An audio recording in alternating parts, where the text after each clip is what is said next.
Alright, so we're back with another episode of me kind of reading Legion here.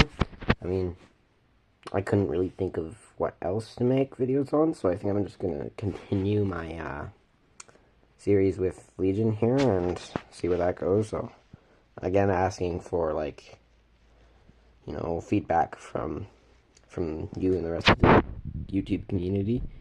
Hopefully I can get some ideas there, and well, let's get right into it, huh? Alright, so I'm pretty sure we left off around here. Okay.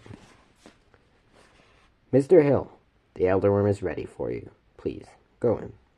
Sitting on the couch in the cold, brightly lit lobby, I raised my head as the present caught up with me, shaking away dark thoughts and the memories of the past. I had been thinking of Ember a lot recently, her presence weighing heavily on my mind. Guilt, perhaps, that I had failed her. That I wasn't able to keep my twin safe from her worst enemy, in herself. Standing, I nodded to the human assistant and walked toward the huge doors of Elderworm's office. I couldn't think like that anymore. I wasn't 11 years old, desperate to prove myself. Desperate to prove I was worth something. I wasn't the pathetic, overlooked twin of the Elderworm's daughter.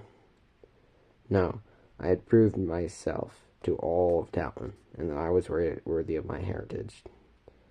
I was the Elderworm's right-hand man, the one she trusted with Talon's most important campaign. And someday, if everything worked out, I would lead all of Talon. Someday, this would all be mine. I was close. So very close to achieving what I set out to do all those years ago. I couldn't falter now. The enormous wooden doors to the CEO's office loomed above me, brass handles glimmering in the light. I didn't knock or wait for the Elderworm to call me in. I simply opened the doors and entered. The Elderworm was sitting at her desk, manicured nails clicking over the keyboard as her eyes scanned the computer screen. Her presence still filled the office, massive and terrifying, even though she wasn't looking at me. I walked quietly across the room and stood at the front of the desk with my hands clasped behind my back. Having an open invitation into the Elderworm's office was one thing. Interrupting the Elderworm without waiting for her to acknowledge her presence was another. I was heir to one of the largest empires in the corporate world. But she was still the CEO of Talon, and the most powerful dragon in existence. Not even the son of the Elderworm was exempt from protocol. The Elderworm didn't say anything or look up from her task, and I waited silently for her to finish. Finally, she clicked the mouse button, pushed the keyboard tray beneath the desktop, and looked up at me. Her green-eyed gaze, identical to Ember's and my own, pierced the space between us. "Dante," she smiled, and unlike that of many other dragons who could only imitate a smile, hers seemed genuine. Of course, that was what made her so dangerous. You never knew if what she was showing you was real or not. "Good to see you again. How was your trip back?" "Yeah, it was fine, ma'am. Thank you." She nodded and rose, gesturing to the duo of chairs in front of the desk. I sank into one obediently and crossed my legs as the Elderworm came around the desk to pin me with her stare. The weight of her gaze was suffocating, but I settled back with a calm yet expectant expression, careful not to show any fear. "Plans are in motion," the Elderworm said, and her low voice sent a shiver down my spine. "Everything is nearly in place. There's just one thing missing now. One last thing we must take care of." My heart beat faster. I could guess what that final piece was. Of course it would be her. Even now she didn't realize her importance. "Ember Hill must be retrieved," the Elderworm went on, her tone becoming frighteningly intense. The hairs on my arms rose, and something inside me shrank down in terror as the Elderworm speared me with that terrible gaze. "It is imperative that she return to Talon. No more mistakes. This is what we are going to do." Dun, dun, dun. Next chapter. Ember. He's gone. I knelt in the salt, holding Garrett's motionless body in my lap as the sun climbed slowly over the flats and tinged the desolate landscape the color of blood.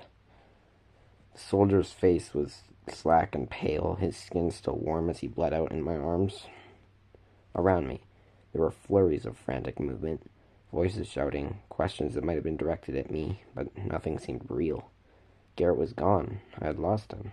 Shit, he's bleeding out fast. This from Riley, kneeling on the opposite side of the soldier, holding a bloody cloth to his side. We can't wait for an ambulance. He'll be dead in 2 minutes if we don't do something now. Here, gasped another voice behind me. Tristan St. Anthony, Garrett's former partner and a soldier of St. George, dropped to his knees beside Riley. He carried a large plastic box and yanked the lid back, revealing an array of bandages, gauze, and medical supplies. I can do a transfusion right here, Tristan said, pulling a long, clear tube from the bottom of the container, but I don't have the correct blood type. His body will reject it if it's not a match. What does he need? Riley growled. O positive. Shit. Reaching into the box, Riley pulled out something that glittered metallically in the cold light. For just a second, he stared at it, as if trying to come to a decision. I can't believe I'm doing this, he muttered, and sliced the scalpel blade across his arm, right above the bend of his elbow. Blood welled and ran down his skin, and my stomach lurched. Tristan's eyes widened. Are you... Shut up and stick that tube in his arm before I regret this even more. Tristan scrambled to comply. Riley stood, holding the other end of the clear plastic, shaking his head. I fucking can't believe I'm doing this, he growled again, and shoved the end of the tube into his bicep. A dark stream of red ran from his arm, twisting lazily through the plastic, inching toward the dying soldier. Fascinated, I stared at the crimson stream, heart pounding, until Riley's voice snapped at me out of my numb daze. Don't just sit there, Firebrand. How about you start patching him up before he starts leaking my blood all over the place? Ground. I jumped, but Tristan was already moving, pulling out disinfectant, bandages, and a needle and thread with grim determination. He glanced up, dark blue eyes meeting mine, and I saw the raw emotion behind his careful soldier's mask. A lump caught in my throat, and I gently lowered Garrett to the ground, then accepted the supplies thrust into my hands. For the next few minutes, we worked to keep the soldier we loved from dying on the barren flats outside Salt Lake City, while Riley loomed over us both, connected to Garrett by a thin stream of red, his expression like a thundercloud. And I think that's going to do it for this installment of the Legion Talon series. I can do all 4 books if you guys want. I can make a series for the first one, second one, third one, fourth one, and fifth one, if that's something you could be interested in. And just starting here because it's the only book I really have right now, but it's been great making these videos, and I hope you enjoy them as much as I do. And see you in the next episode, I guess. Bye.